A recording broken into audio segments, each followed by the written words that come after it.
chemotherapy and radiation. And Cleta Dodd, what about your sister-in-law? Is she doing better or worse or what? I haven't heard anything in the last few days, but the last time I talked to her, it was not good. Yeah, not good. Just having a really bad time. Yeah. Well, and that's what we've learned from our friend Kathy Newhouse and Marcia's daughter Kelly. Yeah, Kelly was in college with Kathy's daughter. Stephanie went here for about 5 years because she lived with us. Oh, yeah, so she lived with y'all too. And Kathy is just, she is the light of that family. You know, but and she's always fun to be around. Gary and I like that. Jimmy is a real calm, you know, guy, and Kathy said, when I saw him and when we were in college, I thought he was so handsome, and I knew he hadn't been kissed, so I kissed him really good. And Jimmy just sat there and grinned, you know. But she's down to having to maybe have a feeding tube. She's just not eating. She can't taste anything, and it's just miserable. And Kathy's just 2 or 3 years older than I am. I think about 2.5 years older than I am, whatever that is. But it's not all that old, but it is old too. You know, we aren't getting there. And of course, Jack's friend Corbin, we had an update on him. Is he, Marcia, do you know any more No, about? I don't know anymore. Yeah. And what Don Yeah, had mentioned. talked about. Yeah, that they're doing some special with him. And then there's our continue to remember here, and we see so many people there. I think about Anthony Williams and Ralph Schilling. I just miss him. And several others here on the list. And then our sympathy to Melissa Garcia's brother, Ismail, who passed away Friday from COVID.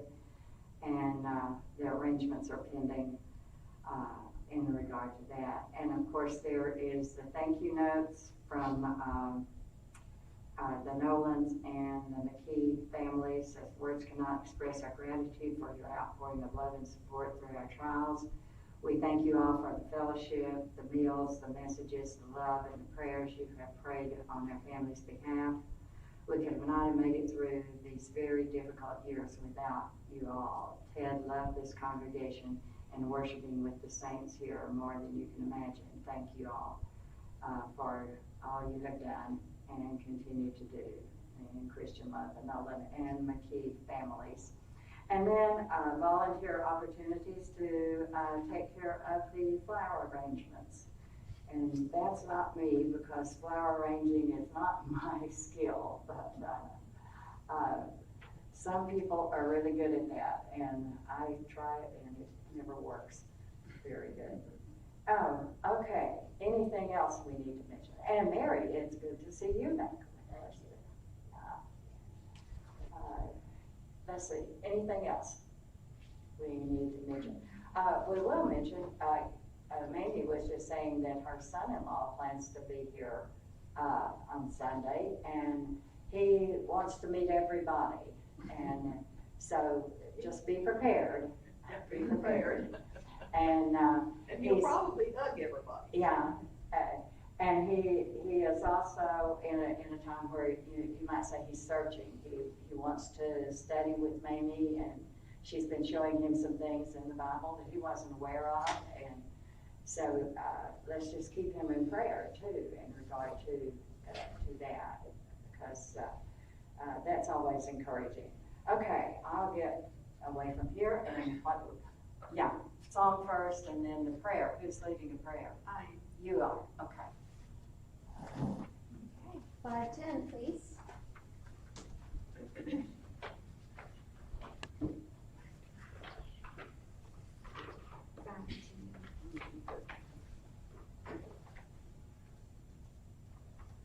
Okay.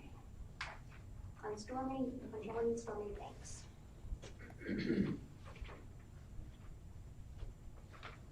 We'll do the first and fourth stanza on this one, please. On shore stormy banks I stand and cast a wishful eye to go and happy land where my possessions lie. We will rest in the fair and happy land by and by, just as also the evergreen shore. Sing the song of Moses and the Lamb by and by, and dwell with Jesus evermore. In you lifted up my raptured soul, would here no longer stay. The joyless waves around me roll, fearless I launch away. We will rest in the fair and be loved by and by, just across the evergreen shore. Sing the song of Moses and the Lamb by and by, and go with Jesus evermore.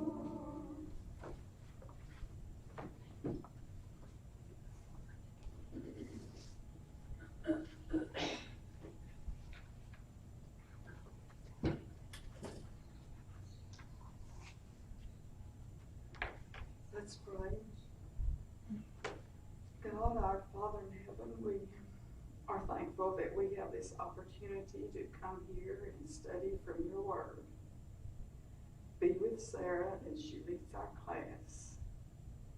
And let us all be able to take away some good things from our lesson.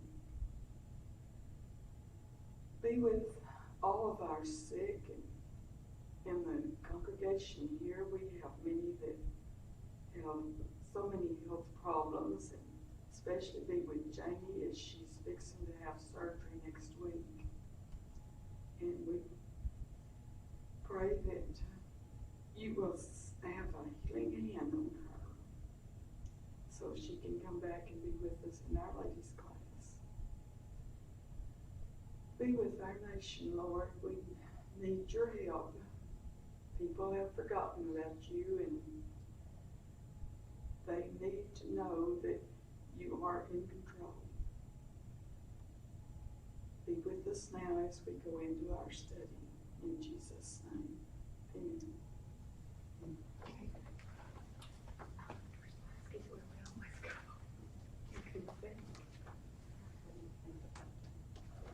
Okay.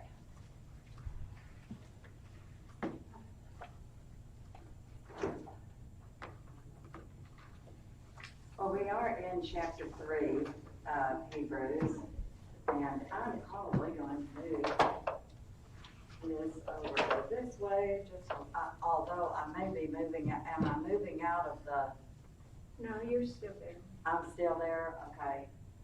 Of course, people can hear me without having to see me anyway. But I just wanted to get over here a little closer to the projector. Works a little differently. It's, as John said, old school, but old school works just fine. I remember when I was at L.D. Bell High School, they had a cutting edge program in AP Calculus, and I sat in on the class one day, and the teacher was using a computer to show the different graphs and how they work together and everything, and I was sitting there remembering how Dr. Seuss was left-handed, but how he drew all of those graphs on the chalkboard and taught the same material. And then I was thinking, yeah, and at Fort Worth Christian a few years before, I had an overhead projector with transparencies, but I taught the same material, you know. And the computer made it a little quicker, maybe a little easier, but sometimes I think sometimes drawing it on the chalkboard and seeing it actually made it, I don't know if it made it stick in here. Mary, you remember seeing some of that, don't you? Sometimes the old school actually can be a little bit better than some of the new things. And in fact, a lot of the computer-assisted learning for kids has made them where their attention span is not very, very good, you know. And I noticed that in my classes out at the college that, you know, you just can't hold their attention very long. Of course, it's hard to hold anybody's attention in math, but, you know, we try. Okay, but today we are going to be looking at chapter 3, and I do want to thank those of you who came to the thing Saturday. It was just kind of nice to look out and see some familiar faces. And then Sandra Fleeman was there, and I knew she was planning to be there. She posted on Facebook, but I hadn't seen her. And I just glanced over, and there she was, and my thought just went, ooh, you know. And another woman was there whom I knew over 40 years ago and had not seen her in all that time. And she lived in Gladewater, and she had driven 3 hours to be there. And that just humbles you when someone, but it was good to reconnect with her. We traded addresses and emails and all like that, and it was just really good to reconnect. And that's good, but I have been exhausted, and I'm going to need about a week or 2 or 3 or 4 to kind of recuperate. But anyway, let's get into chapter 3. Chapter 3, Therefore, holy brethren, partakers of the heavenly calling, consider the apostle and high priest of our confession, Jesus Christ. And I didn't get my notes. I probably should get a copy of my notes back there, and I don't think I put a copy in here. Okay, you'll give me yours. Thank you. Okay, and I will have this little chart up here in a little bit. But consider the apostle and high priest of our confession, Jesus Christ, who was faithful to him who appointed him, as Moses was also faithful in all his house. For this one has been counted worthy of more glory than Moses, inasmuch as he who built the house has more honor than the house. For every house is built by someone, but he who built all things is God. And Moses indeed was faithful in all his house as a servant for a testimony of those things which would be spoken afterward. But Christ as a son over his house, whose house we are, if we hold fast the confidence and the rejoicing of the hope firm to the end. Okay, therefore. And that therefore always goes back to what was before. And what was before is this fantastic statement that he has here, especially verses 14 and following, inasmuch as the children are partakers of flesh and blood. You know, Jesus shared in the same, that he might destroy the devil and destroy also death. Because Satan had kept everyone in fear of death, subject to bondage because of fear of death. But he doesn't give aid to angels, but he gives aid to the seed of Abraham. And that can either in this context mean to specifically the Jewish people, but as we noted, we're all children of Abraham through faith in Christ, aren't we? Mm-hmm. So, becoming like us to give help to us, and he is then has been tempted in all points as we are. In all things he was made like unto us, so that he could be a propitiation or a something extra payment for the sins of the people. And verse 18, for in that he himself has suffered being tempted, he's able to run to the aid, take by the hand, and lead them, those who have been tempted. So based on that, and notice he calls them holy brethren. Holy brethren. And isn't that what Peter said we are? A holy nation. A holy nation. And in the Old Testament, in especially the book of Leviticus, over and over you hear said by God to the people, be you holy. Why? Because God is holy. Because God is holy. And so we should be striving for that holiness, that holiness. And this is, I think here also kind of a term of endearment to him. And I'm not following this all that much, but I'll try. That is a kind of a term of endearment to the brethren there that he's writing to. And he says, consider, and I have a note here, it's not just a momentary look, but to think deeply about and meditate on, consider. One thing that I read about this word was that it comes from the word meaning to see, I think it is to see, and the stars. And it was, the writer was saying, if you think about what you do when you go out and really look at the stars, aren't you considering, aren't you really gazing into, and with wonder, really, especially I think children when they look up at the stars, and of course we live in the city and you hardly see the stars for all the lights that we have around and everything, but I remember growing up on the farm, you know, you could go out and you could see so many stars. And then when we were in Africa, and it's, you know, so few people have electricity there. I mean, there were times at night you would look up and it was like, I could just reach up and get the star. You know, it was just amazing at the beauty. And what he's saying here is really, really contemplate.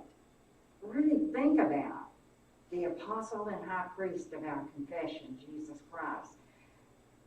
Consider him, meditate on him.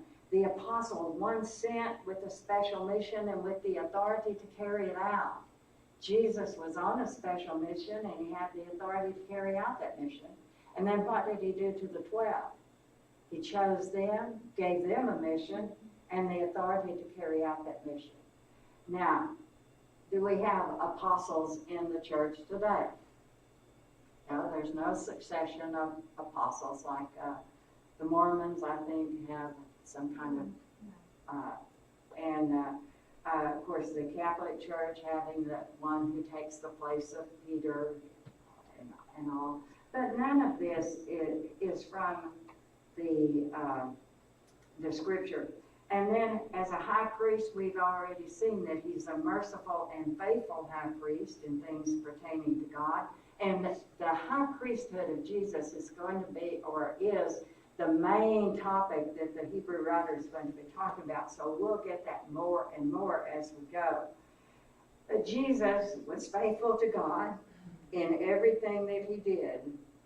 In fact, didn't he say, I do always the will of him that sent me. He said that somewhere in one of the gospel accounts. I do always his will. And he also said, my doctrine's not mine, but him that sent me. So he was constantly concerned with doing the will of the Father. And we'll get to this in, I think it's in chapter 5, that even there in the Garden of Gethsemane, when he's praying, if it's possible, let this cup pass from me. If it's possible. Because, you know, Jesus was not just in his humanity, he was not superhuman. His body hurt just like yours and mine does. And in a sense, he feared didn't want to go through with it. Not just death, but the kind of death he was going to die. People laughing at him, spitting on him, whipping him, all of these kinds of things that he would go through. And he knew that beforehand. But if it was possible, but was it possible? There was no other way. There was no other way. But you see his humanity there in the garden as well. That so he was faithful to God even there. But Moses was faithful, wasn't he? And those people, especially Hebrew or the Jewish people, they honored Moses. Some of the leaders of the Jews in John somewhere said, we're Moses' disciples. Oh, hey, we are better than anyone else because we follow Moses. And yet, here the Hebrew writer is saying, yes, Moses is to be honored. He was faithful in his house. That's true. He did what God asked him to do. But Jesus is more so. Jesus is more so because Jesus was not a servant in the house. That's what Moses was. He was a servant. What was Jesus? The Son. And we think, oh, the Son, that's so big. No, the only begotten Son of the Father, the firstborn, he's called, of the Father. And in that culture, the firstborn had the same authority when the Father was away, had the same authority as the Father. When the Father died, would take over the whole responsibility of the whole household.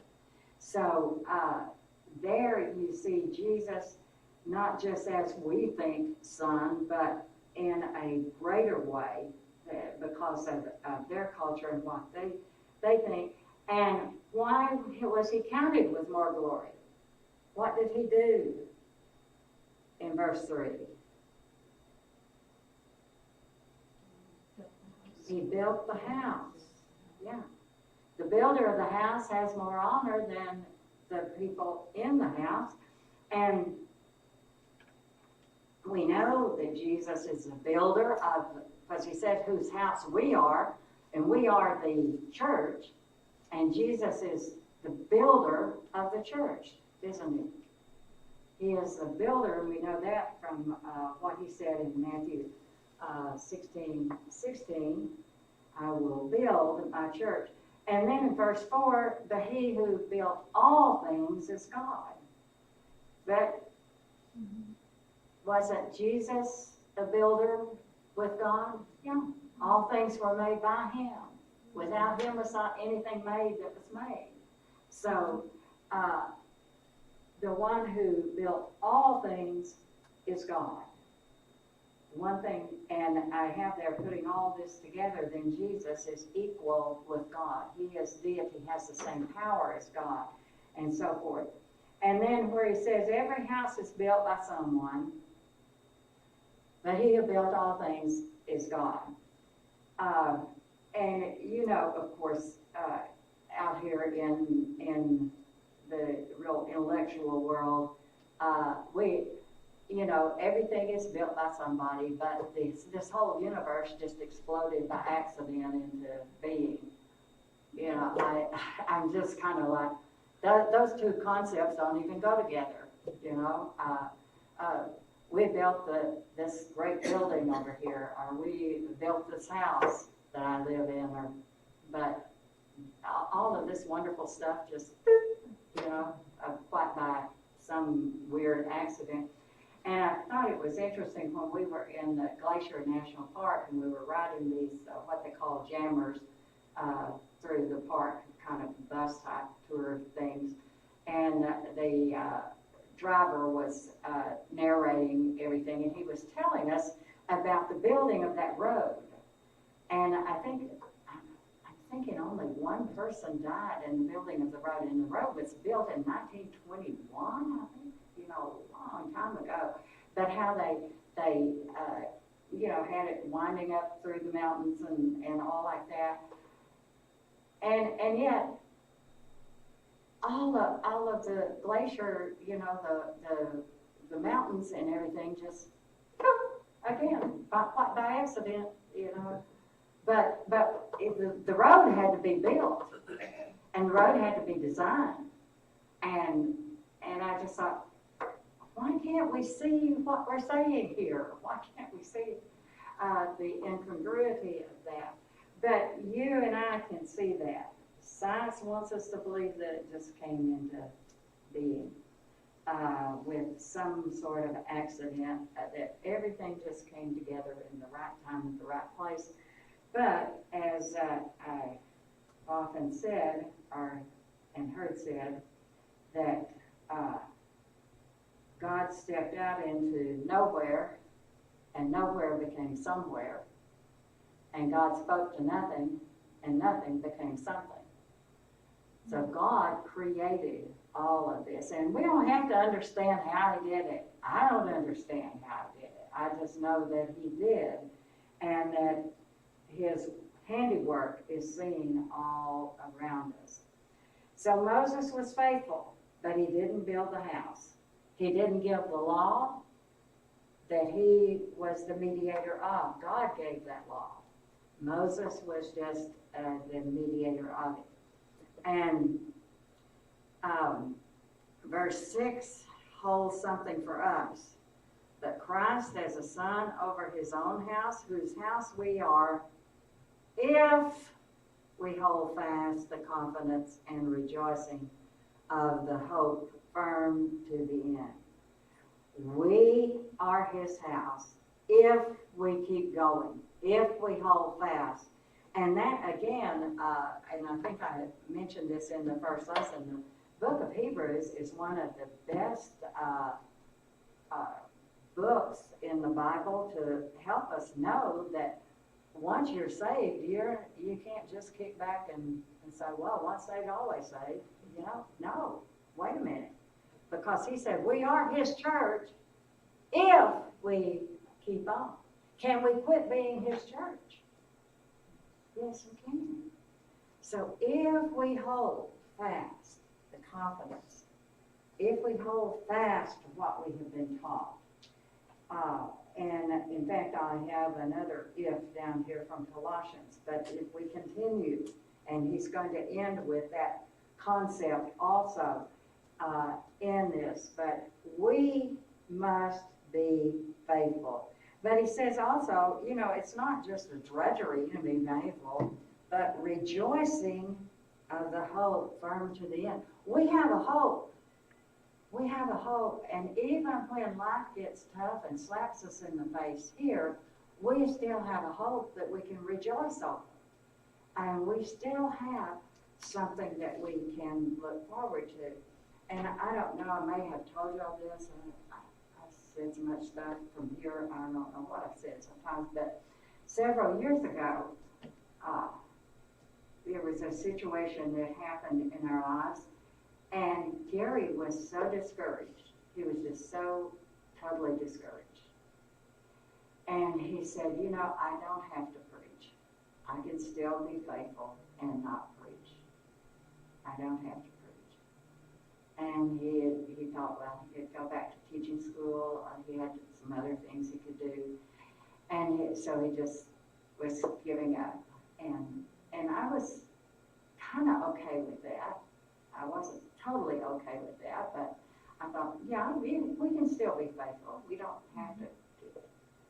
We went to a gospel meeting in the Dallas area. It was an outdoor gospel meeting in July in the predominantly black area of the town. And W.F. Washington, whom we had known out in West Texas, was preaching the meeting. And after that night, and I still remember some of the sermon, and I remember being there in July and hot and sweet, but I was getting chill bumps when I heard that sermon. And when we walked away, Gary said to me, when I hear the gospel preached like that, I can't quit. And I was glad he said that. You know, he just needed that hope renewed out there.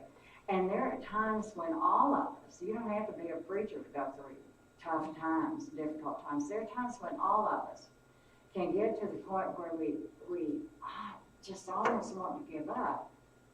And yet, and I just believe in the providence of God. I think God knew that Gary needed to hear W.F. Washington preach again. And, you know, and God, through His providence, if we're looking for it, will help us and will encourage us and get us back on track and get us back where we need to be. So we have that hope. We have that hope that we're rejoicing of the hope, firm to the end. And, you know, we walked with a lighter step going away from the meeting than we did coming in. We came in down and discouraged and we walked away. Yeah. You know, Sarah, I've noticed over the years, though, that preachers can be treated so bad by members of the church. And I don't understand it, but I've seen it. And, you know, sometimes you wonder how they keep from getting up there. I've lived some of it. I'm sure you have. And They don't always strike at the preacher, though. It's what's so sad. Sometimes it's the family that they hit. And they, you know, I don't understand why people have to be like that. and sometimes we just don't. Yeah, especially Christian people. As a lot of times what the world dishes out, you can handle. But it's what our own brethren dish out sometimes that's hard to handle. It really is. It is. And I wasn't going to bring that up, but since you did, Really, you know. I've seen it happen, and it just, you know, it just, Yeah. I don't know, it just, you look at those people and you think, what are they thinking? Yeah.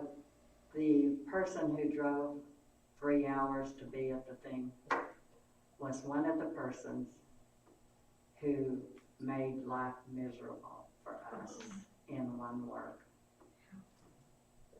But the fact that she was there and she told me, she said, I knew when I saw you were speaking that it would be worth the 3-hour drive, that I would hear a good lesson. But that tells me something, that she had changed. And also, when that particular situation happened to us, we did not say anything negative to anybody. People called us, what's going on? What? And we said, if you want to know, you'll have to talk to the elders. We're not saying anything. And we did not say anything. And we never said anything to harm that church. And in fact, when Gary came back to Brown Trail to teach in the school, one of the same elders that was there that said, you're not welcome in the pulpit anymore, one of those same elders called him and said, Gary, we're so glad you're at Brown Trail. We would like to help a student. Would you come over and give us a report? And they continued to help the student. So I say that to say this. Sometimes when that happens, things like that happen, the preacher can take out his, on the church. And I can see why. I've wanted to. I've had to just remember what I had been taught, that the church didn't belong to me, it belonged to the Lord, and I was not to do anything to hurt it, even if it had hurt me. I've had to just, do this and go on and know that God would take care of us. But this has showed me that if you can do that, that people see they're wrong. And they, in fact, we have gotten checks from brethren, when we started this work at Bear Valley, we've got checks from brethren that I've told Gary, I said, I think they're glad you're still standing. They're just happy you're still standing because they know what you've been through. these kinds of things sometimes happen. And sometimes we don't even know why. That one situation, the elders told Gary, they said, there's a problem here. You didn't cause it. You didn't contribute to it. But we think the only way to solve it is for you to not be in the pulpit anymore. Okay? You know? So there's, yeah, these things do happen. And it's sad when they do. And sometimes we don't know what it is that they're dealing with.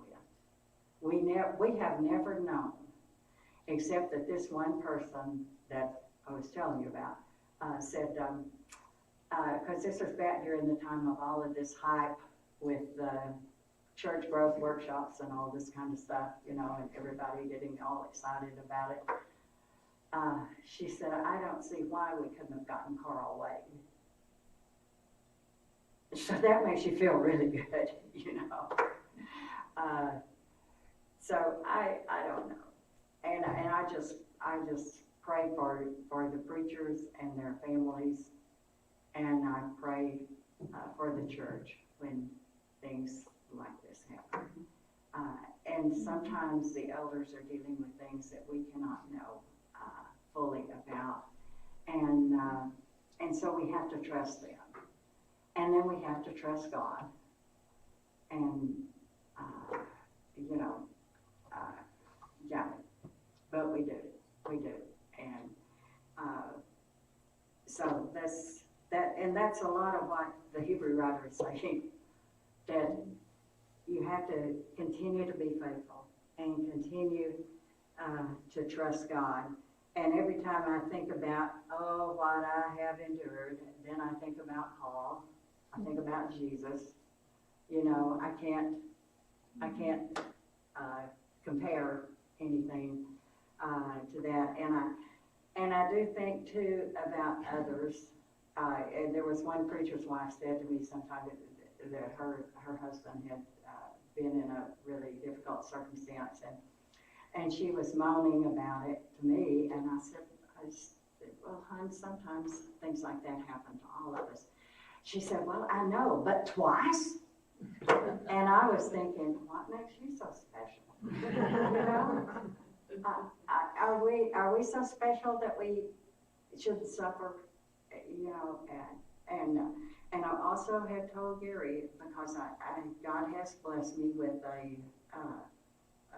an education and an ability that's in need, but I would always tell him, don't ever compromise the truth or your integrity to put food on the table, because I can always go back to work.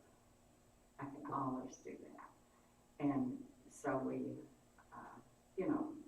so we knew that some way we'd be taken care of, and we were. So let's. I don't know if I want to thank you for bringing that. No, thank you for bringing that up. So, But I think some people don't realize how ugly some people can be. Yeah. And it's like a slap in the face when you see it happen. Right. Well, there was an elder's wife that I just love her to death. I've still got her picture on my bulletin board. But she called me one day and said, asked me, and I may have told y'all this story. She asked me if I like cheese soup. I said, I don't know. And she said, well, Jim's down on Goliad has a special on cheese soup on Tuesday. I'll buy your soup if you want to come in. If you don't like it, you can buy yourself something else. Okay. So almost every Tuesday, Willie Riley and I had cheese soup. And some Tuesdays we cried in our soup, some Tuesdays we laughed in our soup. But she knew that there was some little rumblings going on. And she couldn't tell me everything, because, being an elder's wife, but she knew that sometimes when there's a little rumbling, that it hurts the preacher and his family. And she just wanted to love me and lift me up and just help me through a difficult time. And that's one thing we all can do when we see that maybe something's you know, that someone is hurting or something, we'll just love them, pray for them, send a note, do something like that. And I had Gary preached her funeral several years ago, and the family actually wanted me to say a few words, but I didn't feel comfortable, you know, saying anything. So I wrote up something for Gary to read, and I said, I know that if I drop the ball, if I decide that, okay, I'm giving up, that Willie is going to be saying, get up, Sarah, get with it. I didn't buy all that cheese soup for nothing. And I'm pretty sure she would. So, and it's people like that that keep you going. It's people like that, and we have so many in our past that we look back and say, if we quit now, what? You know, what would Charlie and Willie think? What would Charles Hood and Evelyn think? If we quit now, what, you know, what about Brother Tedley? What about my grandparents? What about all these others that sowed their lives into us, you know? And so that tells us something why we need each other, and that's one of the things that the Hebrew writer is going to say down here. You know, well, let's just go to it in verses 12 and following. Beware, brethren, lest there be in any of you an evil heart of unbelief in departing from the living God. But what? Exhort one another daily, while it is called today, lest any of you be hardened through the deceitfulness of sin. So we need each other. We need a family. We need to be exhorted daily. And sometimes those who are the troublemakers will realize what they have done and, you know, make a change. And so we... And sometimes they just get worse. And sometimes, yeah, they do just get worse. And we just have to make sure that our heart's right. And that's what at any time there was a problem of any type, that, you know, I just wanted my heart to be right. I wanted to treat the people in the right way. And I know I probably said some things that weren't the best to say at a particular time, but I've always tried to ask for forgiveness and tried to make things right. And Sylvia McClendon was there Saturday, and Sylvia was one that lifted me up too at times. You know, they're just, and all of you guys, you know, y'all have been so good to me, and I just think that, as I said, the world is not half as bad to us as we are to each other sometimes, and we just need to realize that and do something that, you know, make sure that you're not one that's adding to the problem, that you're not one that's being a part of it, but perhaps that you can be a part of the solution, or at least that you can be exhorting and encouraging, because our elders carry a big burden, and they have things that they know that we don't know or won't ever know. And our preachers also carry a big burden too. And so it's a difficult time. And so let's look at the rest of this, okay? Verses 7 and following, he actually quotes, I think it's interesting, 7 through 11 in Hebrews 3 is 7 through 11 in Psalm 95. So that's kind of interesting. Today, if you will hear his voice, don't harden your hearts as in the rebellion, in the day of trial in the wilderness, where your fathers tested me, tried me, and saw my works 40 years. Therefore I was angry with that generation and said, they always go astray in their heart. And that's where the problem is, in the heart. And they have not known my ways. So I swore in my wrath, they shall not enter my rest. And that word translated not means not, ever, never. They will never enter my rest. And he's talking about, of course, the people in Israel, those who were taken out of Egyptian bondage. And in Numbers 20, what he's talking about there is in the waters of Meribah.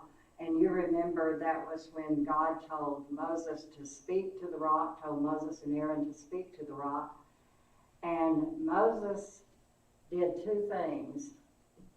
And the one of them we always remember, and the other one we're maybe not as, don't remember as well. But there, Moses was angry with the people too. He had just about had enough.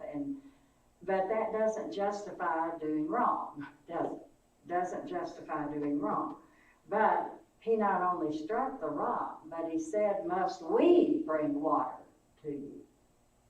And God said to him, you didn't honor me with the people, before the people.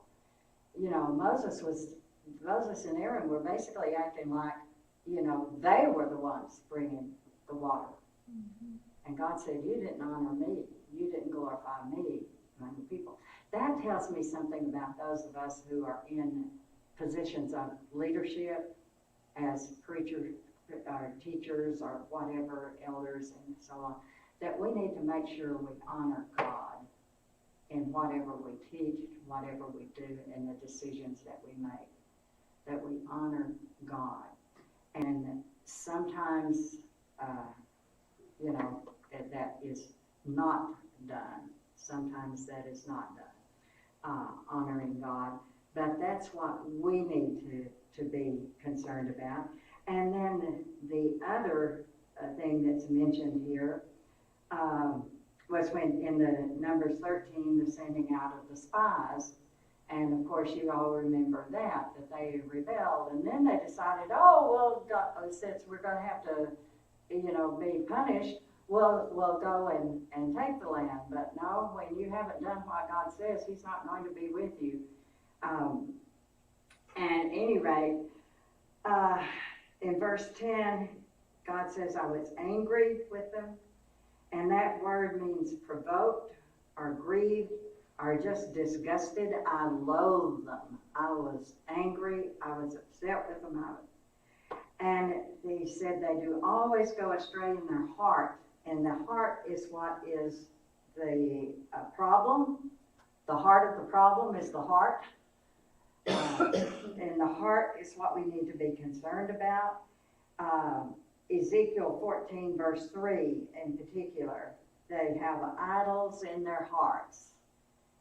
In fact, I've always liked that particular setting because God says to Ezekiel, he said, the people come and they listen to you and they say, oh, that was a good sermon. I really enjoyed it.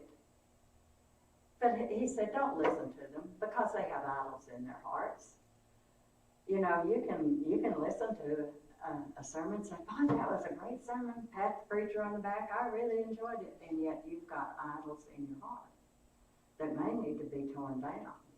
And so God says that about the people that were telling Ezekiel, and that's why a lot of times it's best not to always listen to what the people say.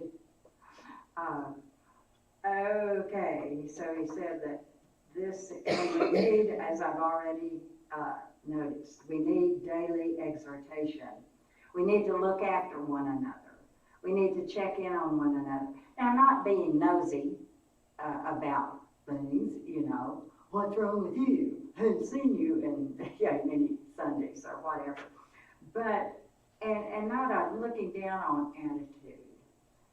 You know, there's a difference in saying, why weren't you here last Sunday? And in saying, I missed you last Sunday. Is everything okay? Mm-hmm. See, basically the same message is communicated, but in totally different way. In totally different way. And so we need to think about our words. Are we really exhorting one another? Are we being loving and caring in our encouragement? And I always think of Willie Riley when I think of that, because she was just good at that. That was her gift, was encouraging it, And it may be spending a little money to buy some cheese soup for a friend. And I've got where I really like cheese soup. I'd never had it before until then.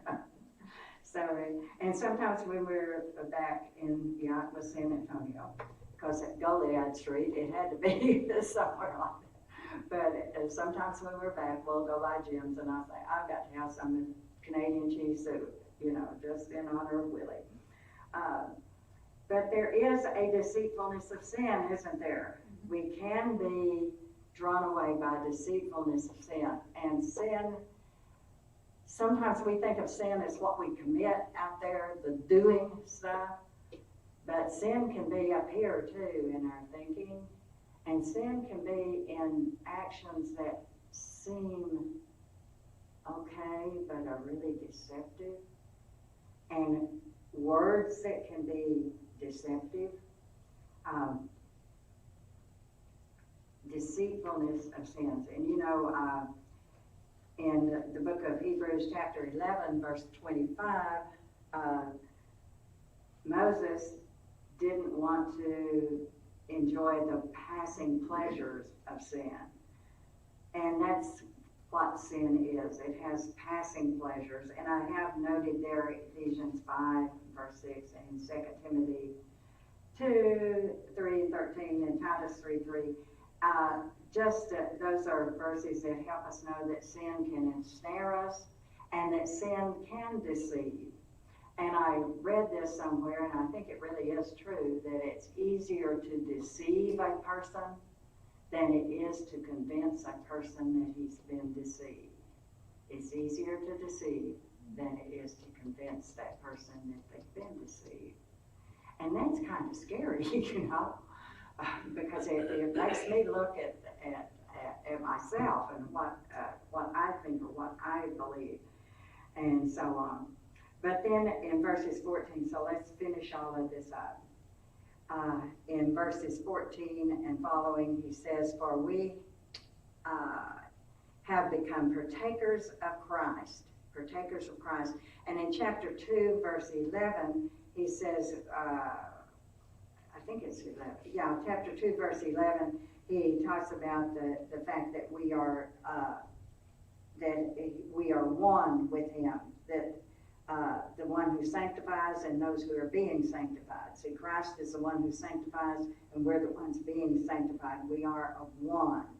And so he's not ashamed to call them brethren. So we are partakers of Christ. Another place we're told we are partakers of a heavenly calling. Yeah. Oh, in verse 1. Yeah. Oh, verse 1 of this. Yeah. Is it verse 1 of it? Yeah. Yeah, partakers of the heavenly calling. I was looking over here in chapter 2. Okay. Get in chapter 3. That's where we are. Partakers of the heavenly calling. So we have been called by heaven. We have been called to look toward heaven. We've been called to travel in that direction. And so we are partakers with Christ, are of Christ. But again, there's that big old if. If we hold the beginning of our confidence steadfast to the end, if we continue grounded and steadfast and be not moved from the hope of the gospel, is what Paul says in Colossians 1:23.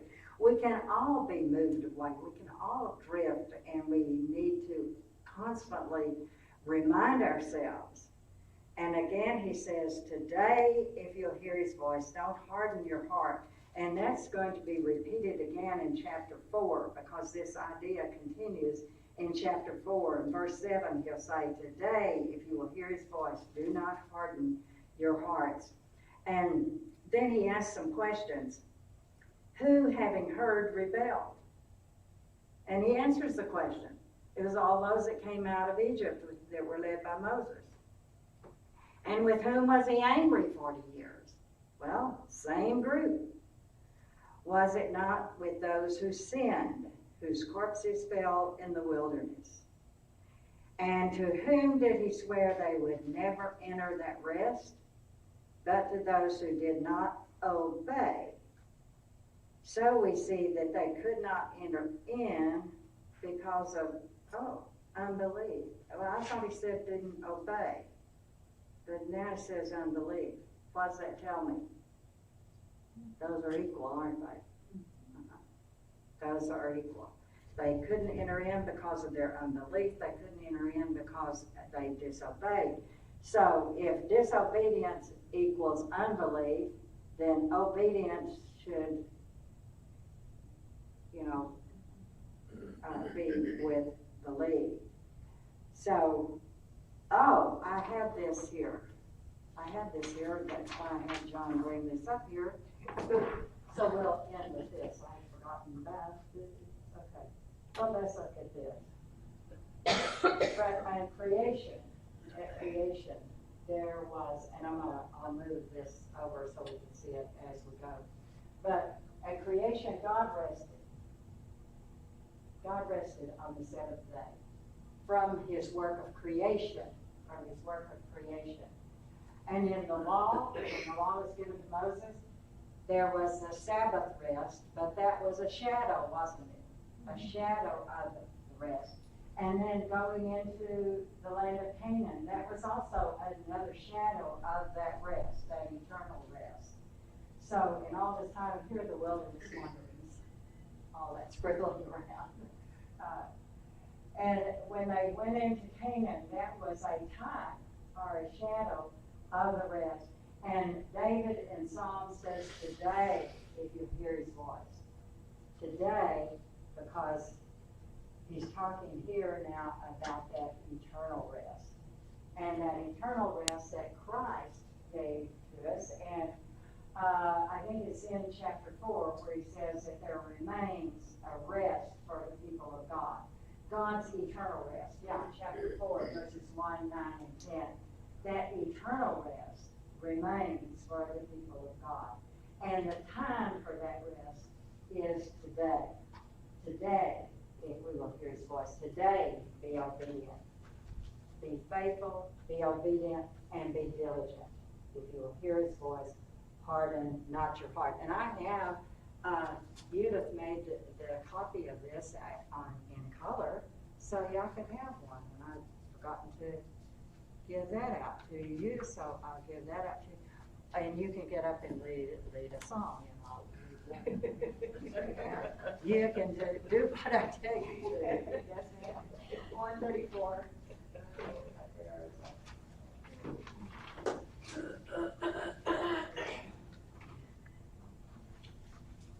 As I was trying to study this chapter and get songs in my head, the first part about building a house, I thought about seeing if y'all remember the Build a House song and see if you can remember all the emotions, but decided maybe we need to Faith is the Victory part first.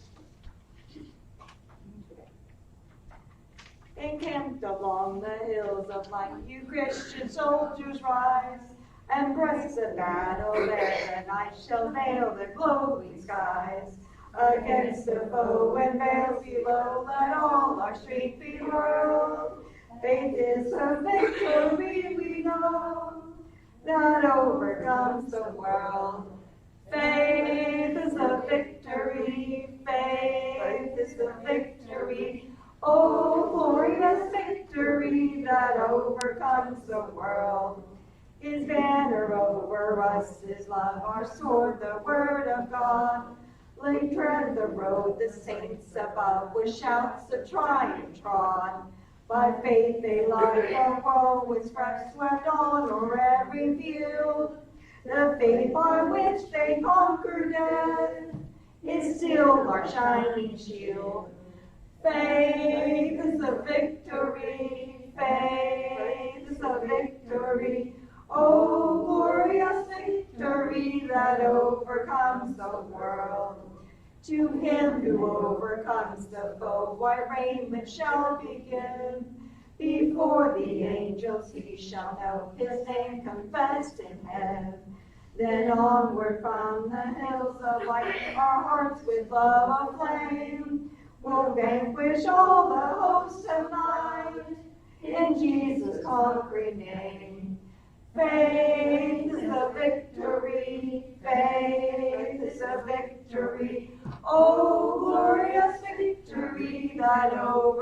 across the world. You did.